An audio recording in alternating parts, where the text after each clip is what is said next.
How to log into your MetaTrader 5 account. So first thing first, let's open the MetaTrader 5 app. And now you can see there is settings option at the bottom right corner of this section. So let's tap on that settings icon. And now you can see there is new account in here. So let's tap on it.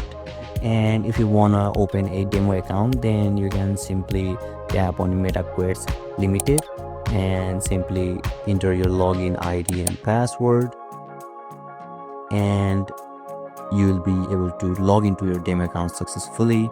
And if you don't have any kind of demo account, then simply tap on demo account at the top and you will be able to create your new demo account from here for MetaTrader 5. So let's get back.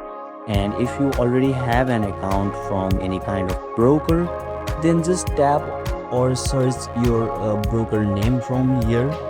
Let me cancel it for now. So let me tap on this broker, and you can see it is asking us me to enter my login ID and passwords on in the screen. So simply enter your login ID and password, and once you complete your credentials, simply tap on login once login pops up.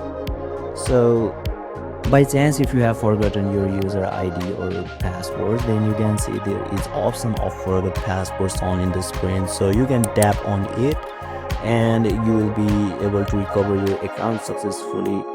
So basically this is how, and this is the process to log into your MT5 account. And if you still encounter any issue during this process, feel free to leave a comment and I'll be happy to assist you. Thank you for watching, and I'll see you next time.